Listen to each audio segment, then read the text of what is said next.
Hello, everybody, and welcome. I apologise right at the beginning. I just started hiccuping a minute ago. I think they've gone, but should I start hiccuping again, I apologise in advance. So welcome, everybody, this evening. Oh, press the wrong button. Hello and welcome, everybody. It's great for you to join me here. And right at the start of the show, I want to shout out for anybody who is watching on the replay. Please, again, have your say and leave a comment. I will respond to your comments, and you never know, some of our guests might even reply to some of your comments too if you leave comments for them. The other thing is, if you want to follow the live chat, it usually takes about a day to upload, but you can swipe left and then the option to watch the live chat as it happens pops up. So that would be brilliant. And I also want to thank everybody that's here. We will say hi to everybody in a minute. So if you're here and watching, make sure you pop your name in the comments. Say hi from wherever you are and what's going on. We'll say hello to everybody. And if you have any questions throughout the show, either put your whole question in capital letters, or start your comment with a capital QQQ. Makes it really easy to pick it out from the chat, because sometimes that's a bit tricky. I guess I'd like to open this evening by asking everybody how your gardening season is going so far. What's growing, what's not growing so well, and is anybody preserving yet? Because that's really starting to kick in. The preservation is really starting to be something to stay on top of now for me. So pop your thoughts in the comments. What's going on? We'll have a quick look. Now, first of all, let's have a look. We have Ecology Today. That's Jay Dixon in first. So hi, Jay. And as always, we want to say a great big thank you to Jay. She facilitates this show, but other shows as well. And without her, it would be much more difficult to have such a warm community. She encourages the conversation, and she shares all of your links in the live stream, in the live chat, so that you can check out each other's channels, and we can form a lovely community here. Next in was Kirsty saying hi to everybody. And I know there are more people in because I can see the people count, but they haven't said hello yet. So if you're in, say hello if you possibly can. And we will say hi back to you. Okay. Now we are continuing the conversation today.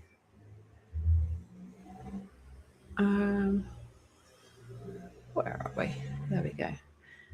We are continuing a conversation that we actually started 3 weeks ago. So 3 weeks ago, Jamie and Tania joined me, and we were talking about food ethics. And I thought I'd just really quickly recap what we talked about. So we've talked about eating seasonal produce, reducing food miles, preserving seeds and heirloom varieties. Obviously, a big part of our growing our food journey has been about reducing artificial pesticides and chemicals from the environment and from our food. And we've talked about committing to support local producers. We've talked about native plants and pollinators, reducing waste, and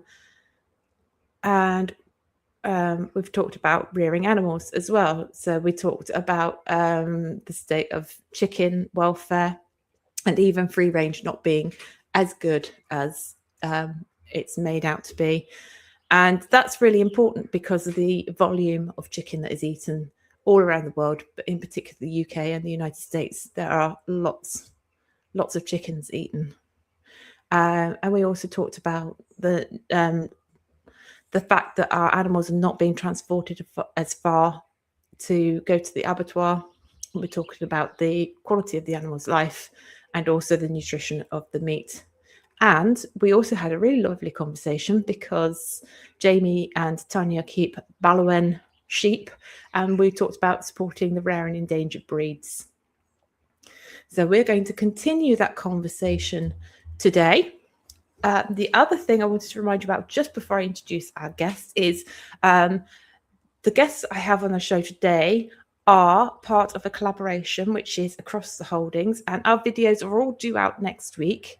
So without further ado, I would really like to introduce you to today's guests. First up, we have returning Tania and Jamie from the Smallholding Adventures at Ryde's House Farm. Hello. Hi. Don't need to introduce or say too much because everybody met you, hopefully, 3 weeks ago. Do you want to tell people a little bit about your farm, where you are and what you actually farm? Yeah, absolutely. We are Ryde's House Farm on the North Kent coast. We've got about 8 acres here. So we've got various chickens, some commercial sheep, some Balowen sheep, and some pygmy goats. Wonderful. A few no-dig beds, veg beds and bits and pieces. So yeah, keeps us busy. Yes. We've got Okay. also got a campsite on site as well. So just add potentially some more, people could book and come and stay where you are. Yeah, absolutely. If they wanted to do that, this is a completely unplanned conversation, surprise conversation. If they wanted to do that, how would they book? Where would they find that information, Jamie? So we are a caravan and motorhome club certified location. Okay. So you do need to be a member of the caravan and motorhome club. We're listed on there. We're listed on PitchUp.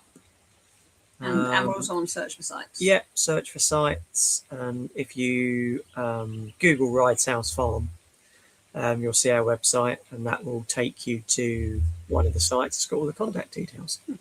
Brilliant. I completely forget that you've got the campsite too. It's brilliant. Okay. And our next guests are Kirsty and Dean of Hart's Humble Homestead. Kirsty has appeared on a few of the live streams, and it's always a wonderful conversation when Kirsty joins us.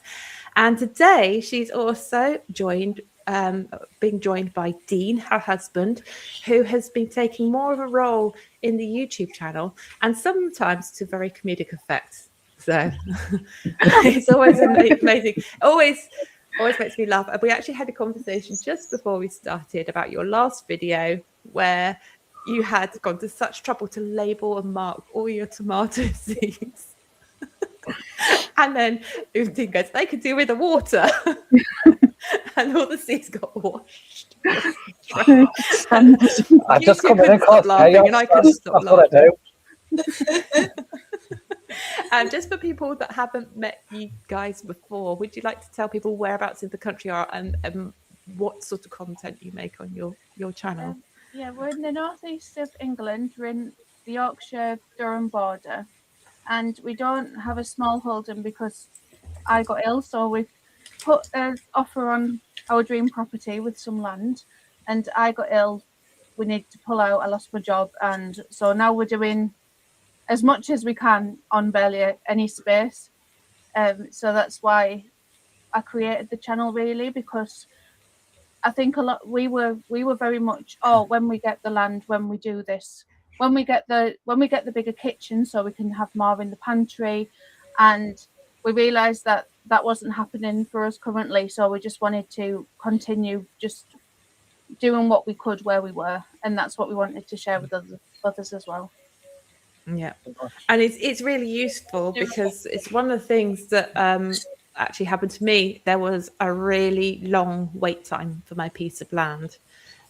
It was so long, and there were times when I lost heart. And I think the fact that you're doing this on such a small space, because you have a separate garden from your own home garden as well, really gives hope and a way forward for people who would love this lifestyle, but actually that piece of land is really difficult to lay your hands on. And it is tricky because anything that's really manageable and small, there's an extra price point for the fact that you want a smaller piece of land and you don't want 50 acres or 100 acres. Yeah. Too much So, couldn't yeah. manage all that, could we, with your illness and that? No. And I'm useless, as you've seen in most of the videos. Kirsty's like how to do things. I'm how not to do things. I don't know. That cake looked pretty good, Dean. Okay. If anyone's wondering, you'll have to go and check out their channel to find out. So, yeah, brilliant. Okay, so I guess we move on and have a little bit of a chit chat on the talking points. Ooh. And we had got to we'd spoken about the protecting the animals with the rare and endangered species and growing them healthily and supporting local growers, even if we couldn't grow our own food, particularly our meat. That's quite problematic. But then I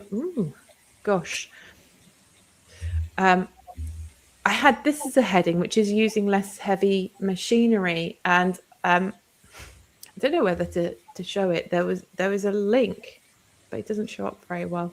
But the amount of animals that get harmed when the combine harvesters go through the fields is absolutely massive. It's like huge bloodshed, and most countries actually publish statistics on how many people are how many animals are destroyed when they are in the field during harvest. And what we tend to find is the farmers will tell you is there you don't see any animals, because they hear the machinery coming and they move over and they move over, they move over.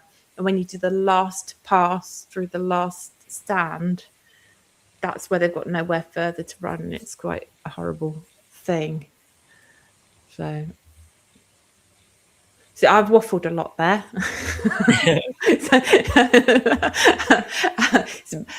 Yes. The other point. Do you know what? I'm going to move on to the topic that Jamie brought up at the end of the last conversation that we had, and it was saying that actually there is a massive raise in conditions like IBS and cancers, and a lot of that can be put down to lots of different reasons, but food is a big one of those as well. And I know Jamie's obviously had the experience, which is why he raised it, but I know also Kirsty and Dean, you also have had experience with dietary afflictions. Yeah. Mm-hmm. Yeah. Do you have IBS, don't you? Yeah, I've since I was very, very little. It's a lot of different types of food that will trigger it. But what I found is anything that we sort of produce ourselves and make ourselves, I don't have the issues. A major one I used to have was eggs. Supermarket eggs would trigger me every time. And now with our own chickens, I can have as many eggs as I want. It's not an issue. So I have no idea what they've been doing to the chickens for them to trigger like that.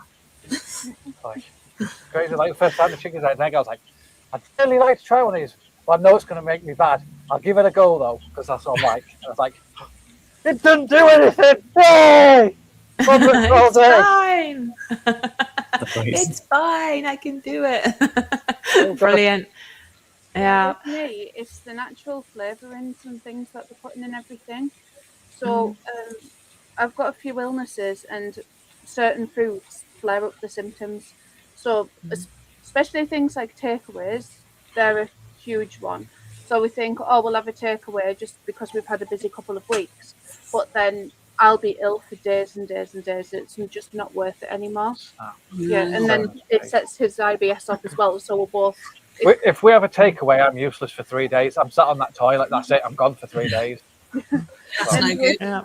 No, it's horrible. So. And then with the foods where it says natural flavourings and colours, it seems to be more and more things I can't have of that. It just, I don't know what. I did email, if the people who've watched my channel will know this, but I did have a reaction to the natural flavourings in baked beans. And I did email the company and say, what are the natural flavourings? Because it's something I do need to avoid. And they just sent me a £3 voucher and never told me what the seasonings were. So it's like, right. So now anything that says natural flavourings, can I have, can I not? So it was hives I came up in. Wow. And I've also had, but Cadbury chocolate I can't have anymore. That's a full-on reaction. So that happened when I was pregnant with our youngest. But then when I've looked into it, they actually got took over around that point and they changed the ingredients. And now I know other people aren't liking the taste. It's not something I can have because it makes my throat swell and my lips swell and everything. But it's just these where they're changing, where they're supplementing the better ingredients with cheaper ones. So it's not just as fillers. And that's what we can't have, and that's what reacts to us the most. So the most natural we can get is growing our own, and it's the most cost effective for us too. Yeah, don't worry, we removed all the natural ingredients in this and filled it full of artificial ingredients. But don't worry, to compensate, we're going to raise the price. Yeah, basically. Yeah, and I think that when they say natural ingredients, they've taken something, and usually what they've done is strip out one element of a whole food, and they've said, you know, they sometimes do tell you what that natural ingredient is, but they don't always tell you about the chemical process in which they extracted that one thing. No. There's like a big backlash at the moment against processed oils because of the way they bleach them, and they do all sorts of horrendous things to natural. Like, there is nothing wrong with sunflower. If you got sunflower seeds and pressed it and got your sunflower oil, that would be incredibly nutritious and tasty. But when you buy it in the supermarket after it's been heated and bleached and things added to it, so that it's shelf stable for so long, it's actually quite toxic. It's the additives and preservatives that you can't deal with, isn't it? It is, yeah. So growing up, I could eat anything. So didn't matter what it was. Through my teenage years, I could eat anything. Kind of through my 20s, I can't think back to then where I had an issue with anything. But I kind of thought it was just me getting older and me being less tolerant to things. But when I look back, I think, well, actually, back in the 80s when I was growing up, and what food I had at home, it was all natural. It was all very fresh, home cooked. There was no additives and no ready meals, and no quick this and quick that. It was all very home cooked and very low processed. So when I started having issues, it kind of clicked with me. I was like, well, I was fine back then, but I was eating really good food. But now I'm eating more processed food, and I'm not fine. So then I started cutting out things with additives. I started on cutting out dairy. Let's see if it's dairy. Let's see if it's wheat. Let's see if it's this. Let's see if it's that. Which kind of had a little bit of effect here and there. But I still wasn't good. I still wasn't brilliant. So the more I looked into it, the more I thought, actually, well, what I'm eating and what I'm eating at a set point in the day every day is causing me to feel pretty crap. So I was like, right, okay, in those foods, what is in there that's making me like react? And I was thinking, well, at that time of day, I like a ham sandwich. I'm eating a ham sandwich, and so obviously in there, it's the ham is all processed ham. And I'm looking at, like, well, I'd normally have squash, so I'm drinking a lot of squash, and I'm thinking, well, actually, there's so much in squash, like additives and added stuff that just I haven't got a clue what half of it is. So I thought, right, let's start cutting these things out, and just I wasn't doing any kind of scientific process here. It was just literally, look, I'll just cut that out. stop it and just cut it out. So started cutting loads and loads of things out like that, and then just realised a few weeks in that I was feeling so much better and I wasn't reacting to stuff. And then somebody said to me about this app that you can get called Yucca. You can download this app and scan the barcode with it, and it'll tell you all the additives and sugar levels and fats and blah, blah, blah, blah that's in that particular food or whatever it may be. And then I started using that a lot. So I was really shocked. Things like lemonade, just a standard lemonade off the shelf from the supermarket, It's so had bad. like 8 or 9 different additives in, and a lot of those which were really like red additives. So red is not good. So loads of things shocked me. It's the calories as well in lemonade. Yeah, I remember being out so- once and looking at the calorie value, and my daughter wanted a can. I think it was something like the Ribena in a bottle, and then a Ribena, sandwich. so- There were more calories in the drink than in the sandwich because of the amount of sugar in there. I was stunned. Sorry, I didn't Yeah, no, that's mean all to right. interject there. Yeah, so the more I used the Yucca app, the more I got to know what was in different foods.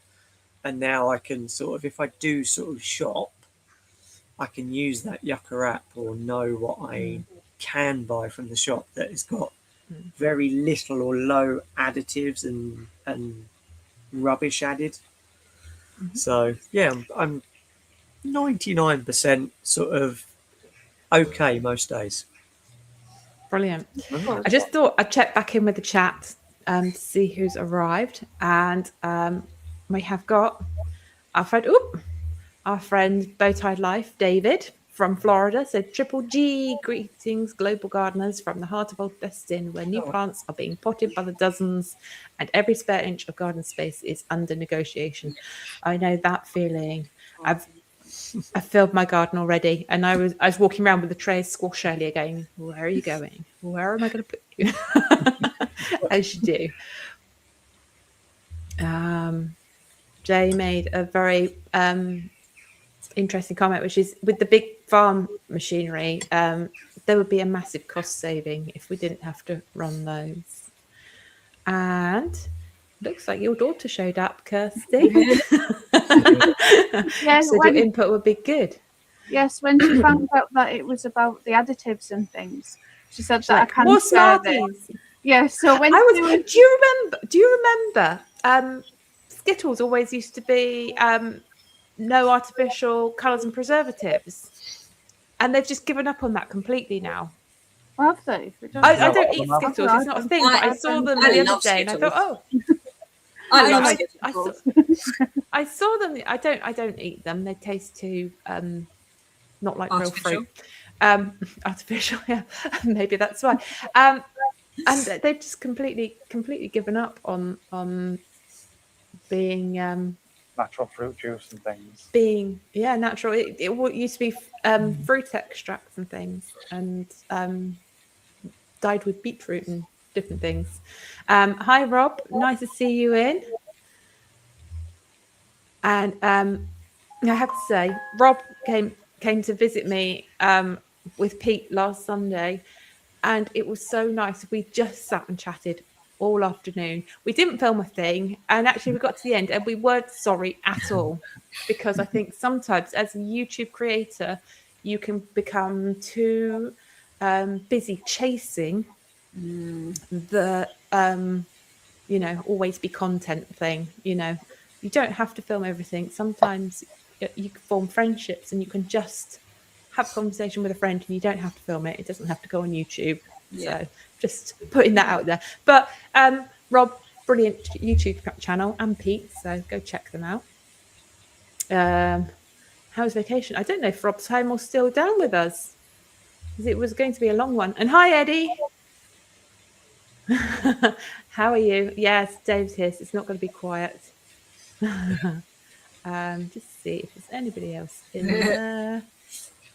No. Okay. We'll go back to. I've got to turn off the comment There we go. Back to our banners. So yeah. So basically, there is this huge ethic question about the processed food, rather than just what we are eating, and our food is completely natural. And what I'm finding more and more is when I have a problem like a rash or an irritable stomach, or instead of going to the doctors, I'm spending more time going, I think I'll have a mint tea. I think I need this. I think I need that. I'm whereas before you go, oh, Pepto-Bismol for this, and ibuprofen or paracetamol for that. I'm now more going into the garden going, okay, my head hurts. What can I do? Can I make a cold compress from something?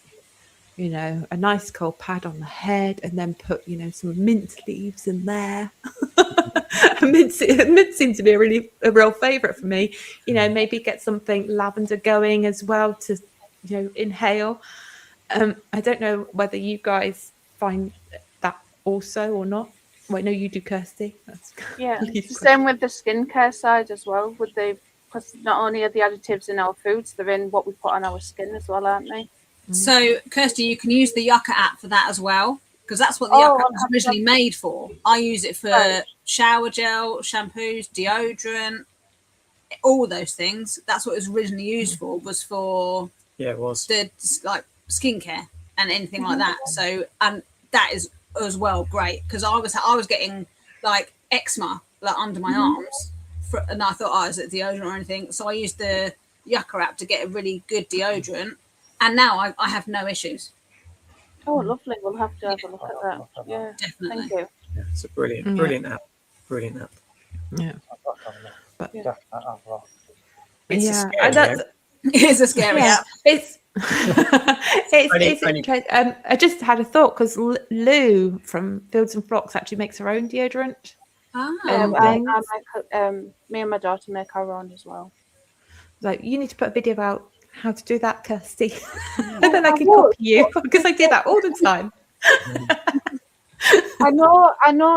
Nikki from Back to the Good Life did not long ago, and I try not to step on toes. Yeah, step on toes. Do you know? And copy too closely. Yeah, I get that. But we have done for a while. Okay, but yeah, it's certainly a skill. I used to make soap a long time ago, but you need to keep lye. And when we started fostering, one of the things social worker went, you can't have lye in your house anymore. I'm like, okay. I wasn't allowed to have bees either, but I had to get rid of those anyway because I became allergic. So, yeah. So that's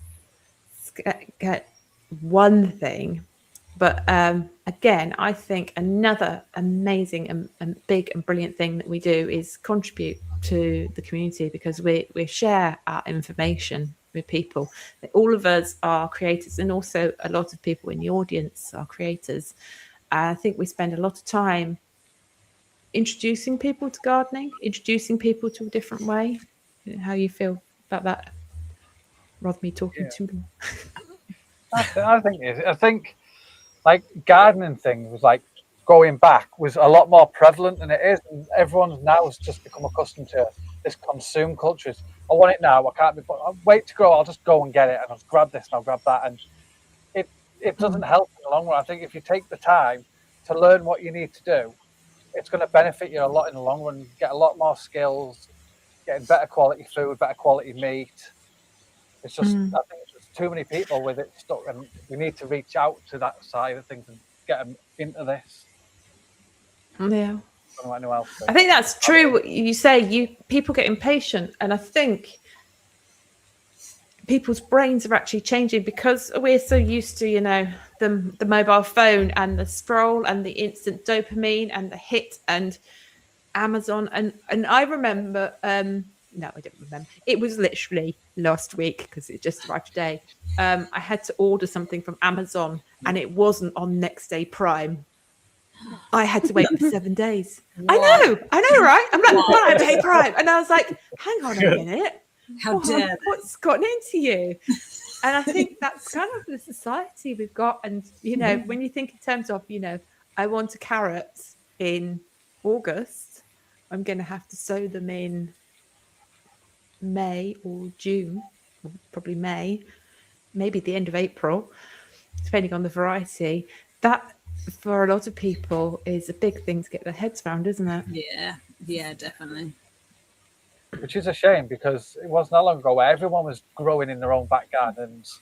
Everyone had little pot for potatoes and the carrots, and then Sunday had come around and half your Sunday lunch was from the garden.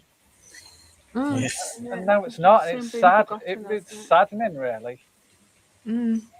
Yeah, I think after World War II, because there was such a big movement with the Dig for Victory, Yeah. everybody was growing. And before the war, then there were lots of subsistence workers, like the factory workers in the 1800s through to the early 1900s. Their wages were so low, they devised the whole allotment scheme, because actually they couldn't buy food. They couldn't afford food, so they had to grow their own. And I think, along with the abundance of food, which is great that people aren't hungry, we've also got this throwaway, easy habit where, you know, it's disheartening when you dig up your carrots and you've had carrot root fly, or there's no tolerance anymore. No.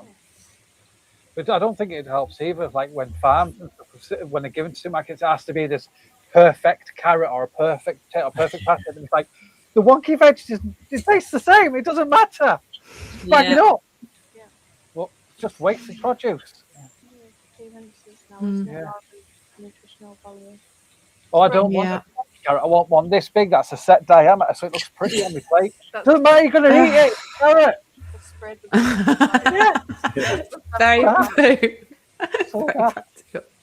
Where has all the wonky veg gone, actually? Because wonky veg was a thing. You could go and buy wonky veg, but Yeah, Yeah, I don't seem to see it anymore now. like a couple of In the years ago, it was big in all the supermarkets, and then they it were like, was. I think it was hardly anyone was buying it because of it. They've been preconditioned to want a perfect looking carrot.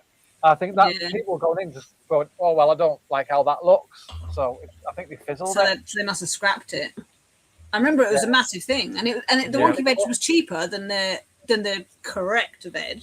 Yeah, Yeah, Well, I have and seen now- a bit now of it's gone. wonky, yeah, don't see but it. not a lot, See it all. not as much. It's mostly No. carrots, isn't it? Yeah, And then when they say wonky, they're not really. They're just different sizes. they're just not perfectly straight and long.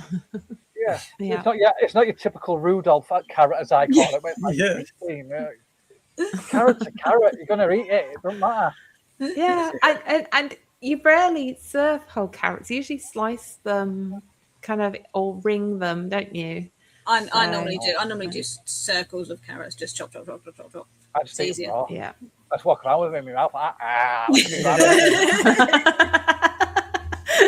I have to say, sometimes I do, because I grow them and I know the skins are fine and I don't have to worry. I scrub them and I do serve them whole.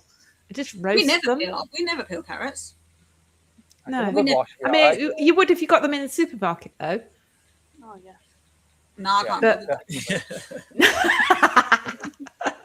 peel them. Feel it, We man. tend to not. Ooh. We don't. Anyway. Yeah. We don't peel them. No. But we Um, like James said, we don't buy carrots from supermarkets. So we get That's we get Gusto. Obviously, there's other food boxes you can get. We get Gusto for 4 evening meals a week, because again, everything's all natural. Nothing's got any additives. Nothing's got any preservatives, and there's like so little wastage, because you get the exact amount you need. So we don't That's always we don't good. buy veg from the supermarket. If we need extra veg, we've got our own. Obviously, Gusto comes with the veg it's meant for each meal, but it's just the easier way. yeah. Yeah. Yeah, absolutely. I think I can't remember what I was going to say now. Something popped into my head and it popped out again, just as quick. I was just looking at the chat because we have some more people come in. We have Links View Acres. So good morning. I'm saying good morning. So maybe from the States. New Zealand. Thanks, Viv. Think New maybe. Zealand. Oh, maybe. And Queen, not really. So Kirsty's daughter. So processed food messes her up. Yeah. Yeah, tallow and olive oil for his skin. And people have moved. When you say, "Oh, I make things with tallow," people get quite like, "Oh, that's animal product." But actually, it's really good for our skin. It's really, really good for our. If we eat it, animal fats are really good for our brains as well.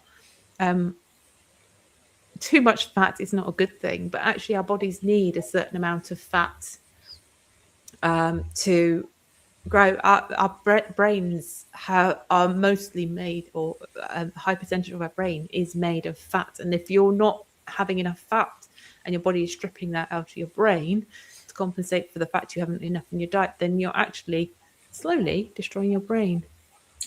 Yeah, she goes, ask my mum and dad. Yeah, I think she asked if it was all right to sharing what was wrong. But yeah, when she has anything processed, like us, Don't embarrass her. Don't embarrass No, her. no, I've asked. We've got permission. We've got permission. Yeah. Yes, it makes her stomach bad. She gets really bad stomach cramps and things, and she eats so cleanly, doesn't she? She's probably the best eater in the house out of all of us. Oh God, She just eats so clean, but also, Is that your daughter that also does boxing? yes. So she's all protein, whole foods, things like that, but her skin's dry, so that's why she does use the tallow and olive oil, and just her skin's beautiful. Yeah. But especially when something, so at the moment we get ice cream off my mum and dad next door because they've got one of them ninja creamy things. Nice. Yeah, so what we do buy, the Haagen-Dazs, because they're the only ones that don't have all the preservatives and rubbish in. But there was another one we got before, and they suddenly changed the ingredients. We didn't realise because you just think, you buy something, you don't check them every time if it's something you've always been. They keep it quiet when they change the recipe because they know if they advertise it, people would not buy it anymore. Yeah, and they never change it for better. Yeah. They always change it because they're substituting for cheaper. I've noticed a lot of places are taking a lot of the really like milk solids and things and replacing with palm oil. I've noticed a lot, and that's something that doesn't sit in our stomachs right. Yeah, you can't do palm oil, can you? No, I can't. Can't do. Sorry, Jamie can't do palm oil either. And I don't like the use of palm oil. No, I don't think it's right. No. And again, palm oil, great, unless it's a monocrop that's destroying an environment. It's the whole monocrop thing is so damaging to the land, the earth, all over. I just want to say a quick hi to Howie. He's in. And he's the first person that has mentioned what he's growing and what's going well. So his mystery sweet dumpling squash is having babies. 2 more on the vine, which is great. And, updating, the tomatoes are fruiting. I've got flowers on my tomatoes now, so I'm really happy about that. And the peas are either pirates or they're dead.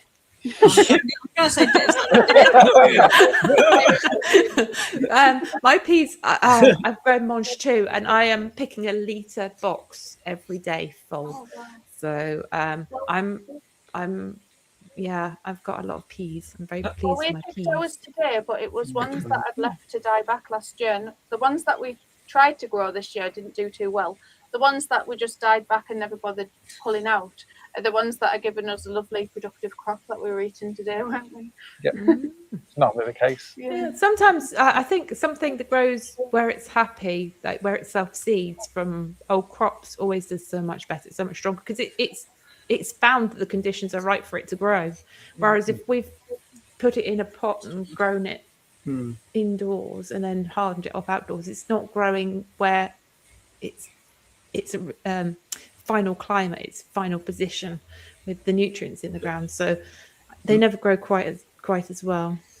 And we have Yorkshire flipper, new face. I did some carrot thinning yesterday and used the tops for salads, and that's always delicious. And the other thing, beetroot thinnings. If you ever need to thin beetroots, they make great salad too. Joe, Yorkshire flippers recently started doing like what we do. in his back Okay. garden. He's a new channel. I discovered him last week, the week before. It might be in the week before. I've brilliant. just come back off a cruise, but he's he's really good. He's only got a few videos out, but it is a good one. I'm sure you know everyone in everyone's community. I'm sure you do. Oh, Kirsty knows absolutely everyone. I don't have time to watch as many. I'm watching so many channels. I find it really tricky to keep up now. Yeah, but so yes. it's hard to keep it sometimes. Yeah. And again, thank you for showing up. I'm sure as the program goes on, Jay is putting links for everybody that's here. Bush beans chugging along like a locomotive. Now, I haven't planted any bush beans yet. I wanted to get my runner beans, my pole beans going. But I might get some bush beans in some of the gaps because I know that they're not so time sensitive. They start producing really quickly. So I may well get some bush beans in soon. Corn, slow. All my corn has been eaten by pheasants, along with all of my soft fruit. I can't believe it. The only ones they haven't eaten are the aronia berries.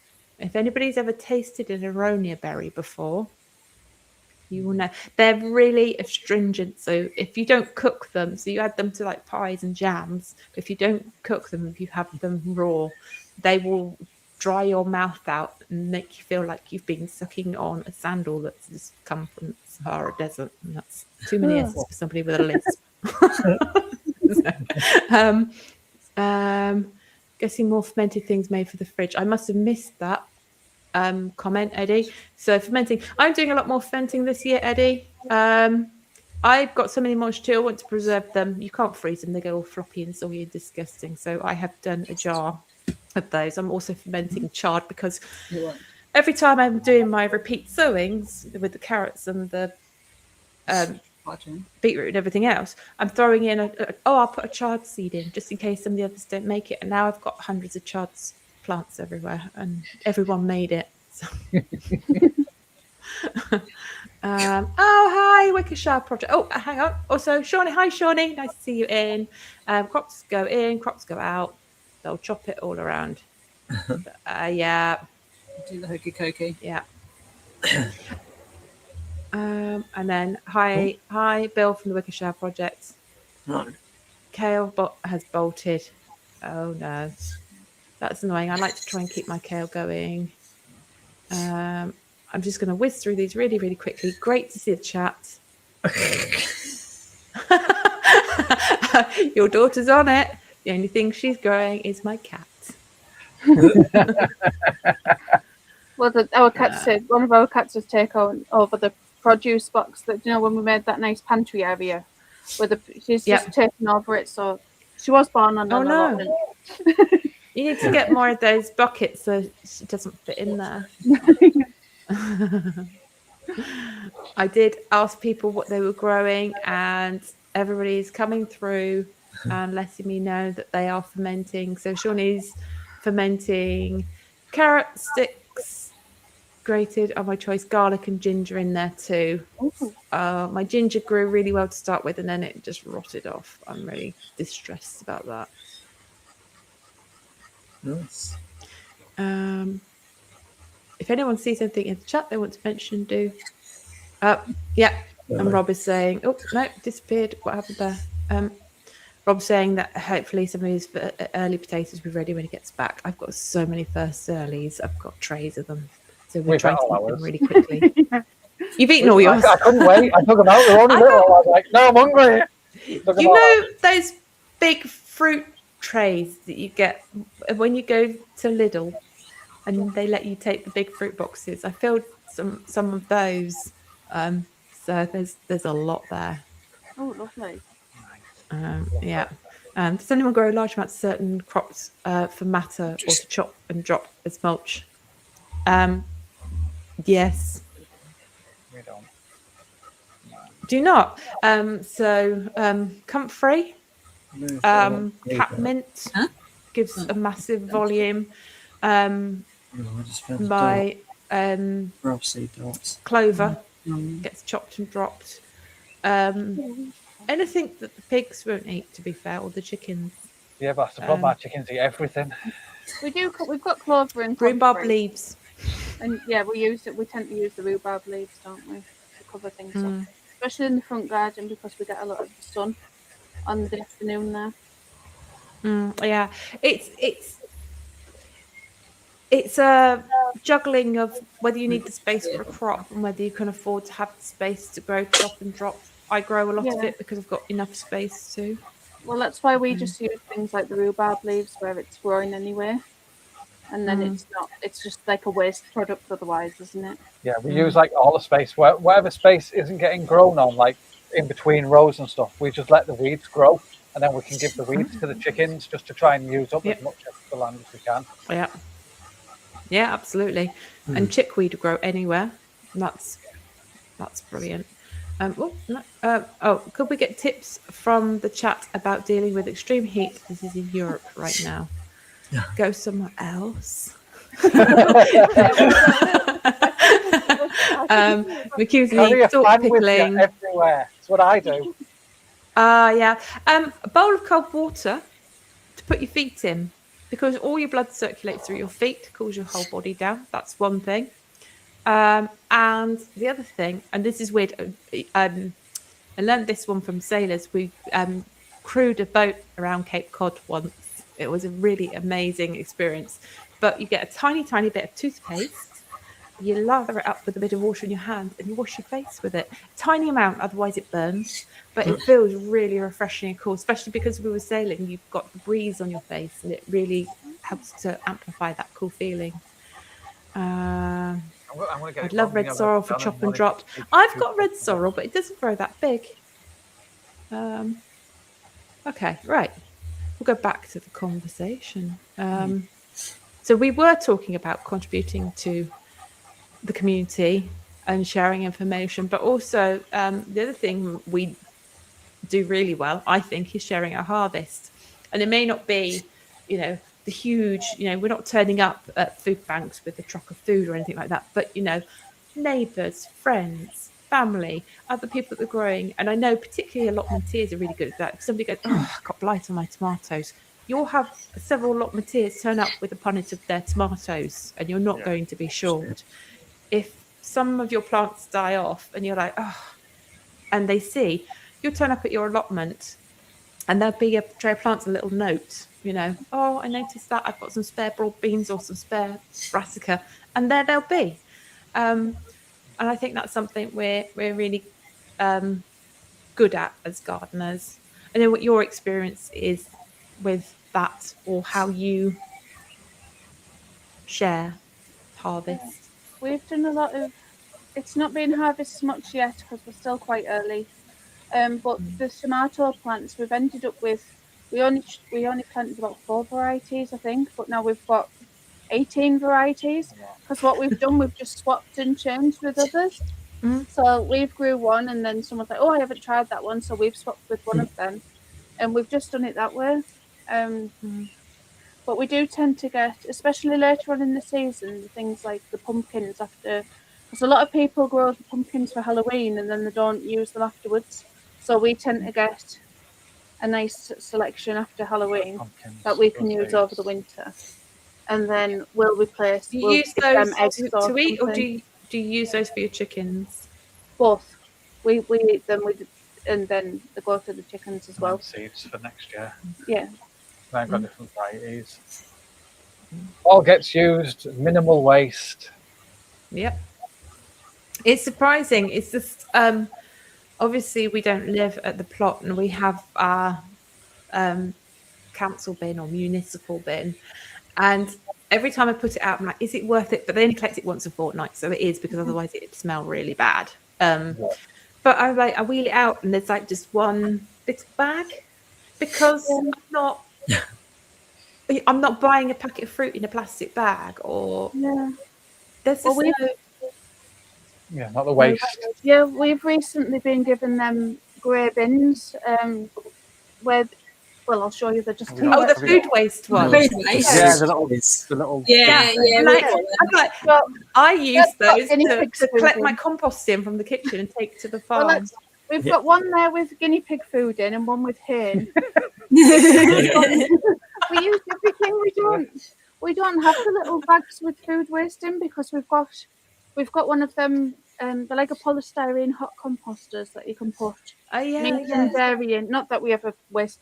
Not like that gets We never wasted. dairy never runs out. Like, we never waste dairy anywhere, anything in this house. But it can go in, so we don't need to put anything different in there. No, it's just literally everything. It's just like if it comes out of the garden, it goes straight into the chickens or the pigs. If it comes out of the kitchen, it goes straight on the compost. I am good. I do follow the rules. So I know it doesn't apply to anybody in the US or other places, but in the UK, we've got really strict laws and rules. You get into a lot of trouble if you take a cabbage home and you pull off the leaves that are bad and take them back and give them to your chickens. Or you said this food scraps. Like everybody in the 1980s and part of the 1990s had a slop bucket for the pigs. And now you get into so much bother. You're not allowed to mix human and animal feed. If you're preparing feed for animals, even if it's animal feed, bespoke animal feed, you need a separate area. So I always mix my lamb milk on the farm because I can't do it in my kitchen at home because that's human food. The rules are so tight on that, and that's because of the foot and mouth and all the other problems we've had. It is ridiculous because basically if you get any food that basically comes into your kitchen is not allowed to go to the chickens. So if it comes from the supermarket to your kitchen, it can't go to the chickens. If it goes from your garden to your kitchen, it can't then go to the chickens. If you can go from your garden straight to the chickens, that's fine. Yeah. And it's crazy. So our chickens don't actually get any scraps because everything comes to our kitchen and we eat it. Yeah. Or if we've got any scraps, the dogs have it. Yeah. So what I try to do is be mindful of that when I'm harvesting. So I will take beetroot and carrot tops off if they're too big to be used as salad. I will take them straight to the pigs or the chickens there and then. When I pull up all my carrots, I assess and go, am I really going to scrub this carrot? Because you always get some, like you get nice ones, but then you get like ones where it haven't quite thinned well enough.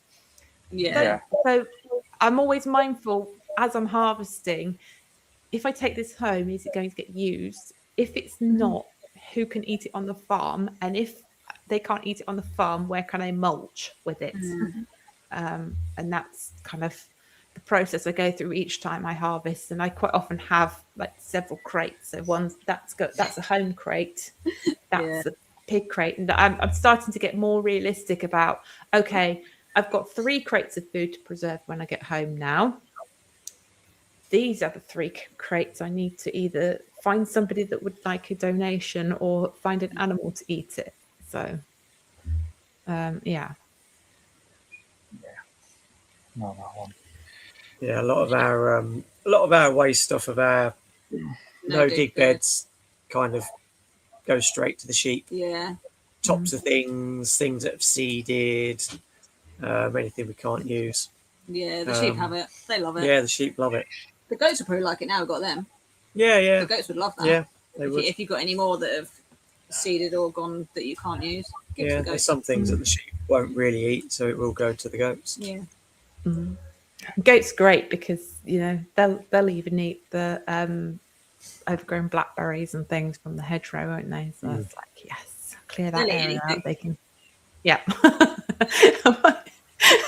we had when we had goats, my dad was sat with a goat and we had like people coming in to visit the farm, and he was talking to them about the goats, and he was there stroking this goat's head and talking to these people. Nobody said anything, and he looked down, and the goat had eaten the bottom of his jumper and was unwinding.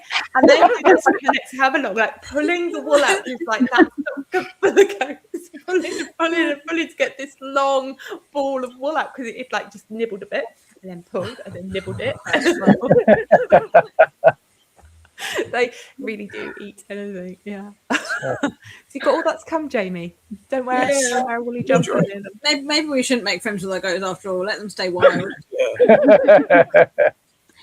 Where we picked them up from, the goats we were sort of leaving behind that we weren't going to pick up were eating my clothes, pulling my shoelaces, It's like, oh yeah, this is a great start. This You haven't is even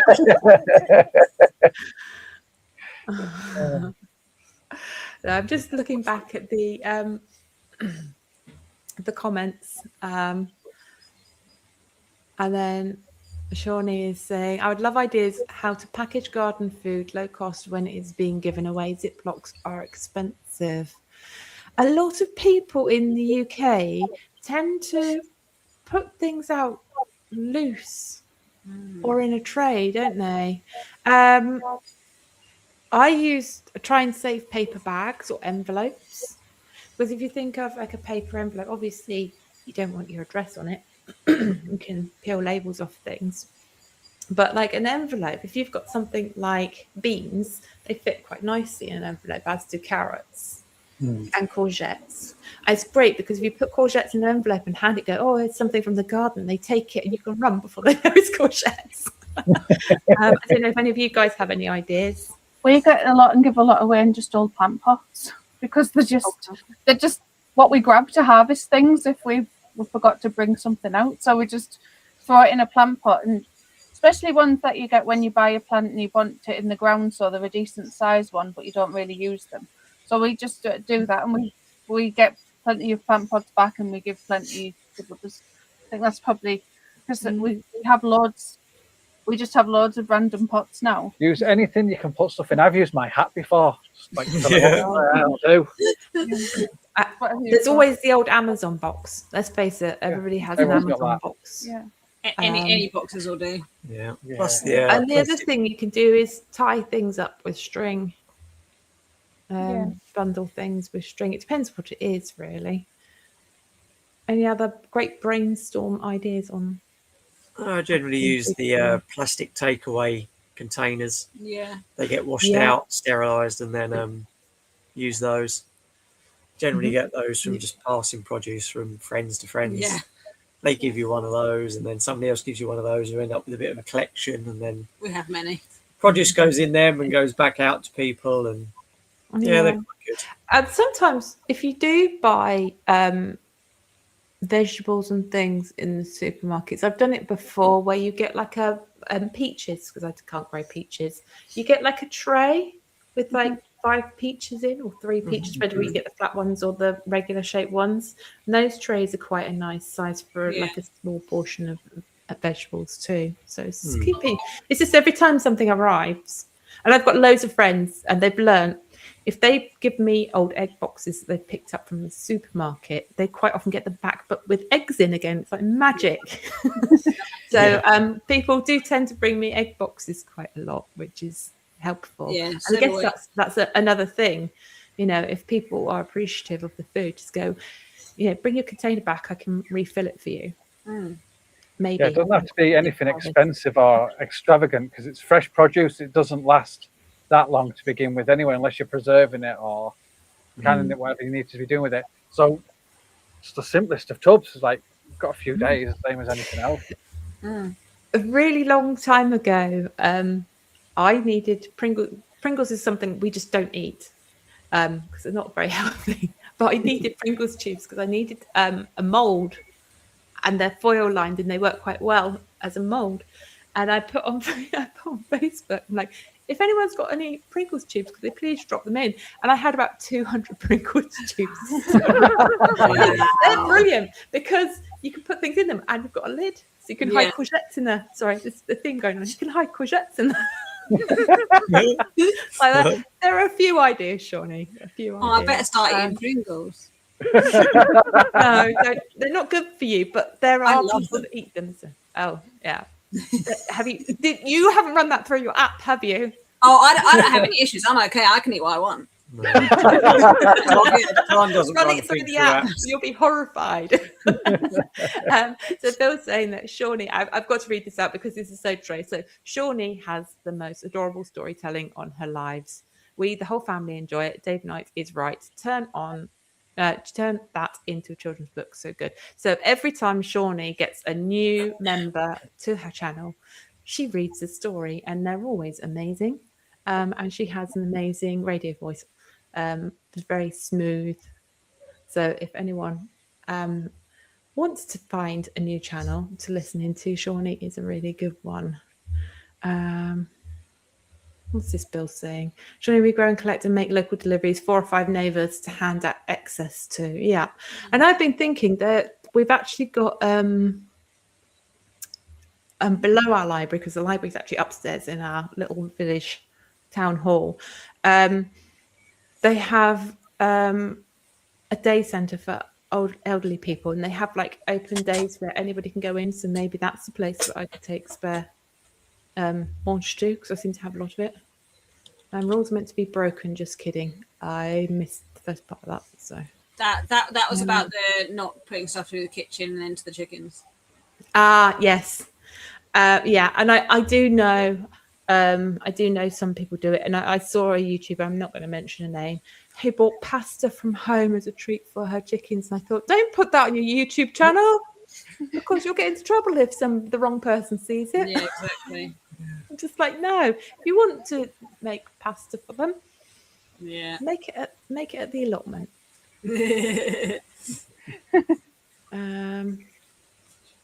Oh, hi, Cassie. Cassie's in. Nice to see you, Cassie. And then we are going to go in a little minute, because we have probably run out of time, but I want to talk about that. Just checking the chat to see if there's anything in there. If you spot anything in the chat that you want to... yes, Cassie's mentioned one. Wrapping things in newspaper. Because you wash your vegetables anyway quite often, don't you? Yeah. Perfect. Right. We have been talking for an entire hour, guys. So it's a really good subject. It's a really good topic. I think we kind of wandered off the topic quite a bit, talking about other things as well. But that's fine. It's all been good. So thank you very much for joining, everybody. I'm going to take you off screen. I'm just going to say goodbye to everybody and let everybody know what's coming up. And then after the show, if you want to hang around, you can pop back in and we can have a chat. So I just work out the remove button. So see you in a minute. Yeah, guys. So amazing. That's really. Now I've got that banner up there. Let's get rid of that one. Thank you, everybody, for turning up and joining in the conversation. The conversation has been amazing. That's been really lively tonight, a really good conversation. So thank you very much. Just a reminder, I'm live again next week, same time, same place. And next week is also the week that we, as collaborators, so the Smallholding Adventures, Rides House Family Farm with Jamie and Tania release their collaboration video, and Kirsty and Dean of Hart, Homestead release their collaboration video. But do check them out, because in each of our videos we have two other, I can't remember, I can't count, three more. So I guess he's doing this in the basement. 3 more collaborators, and they also make videos. And basically, each of us poses a question, and then we take turns to appear on each other's channel and answer questions. So if you want to know my answers to their questions, you need to check out their channels. And if you're a viewer on their channel and you want to see their answers to the questions I ask, then pop onto my channel. All of the collaborations are linked as collaborations, so you can look at any of the channels and find all the other collaborators. But we also have Jim and Lou of Fields and Flocks. We have Adri of Adri's Farmhouse Kitchen, and we have Emma and Mr. H of Otterwood Cottage. So those are the other collaborators. So those videos will be out the end of next week, I would imagine. So that's worth looking out for, or keeping an eye out for. And thank you very much for showing up tonight. It's been amazing. And take care. And I will see you all hopefully next week. Bye.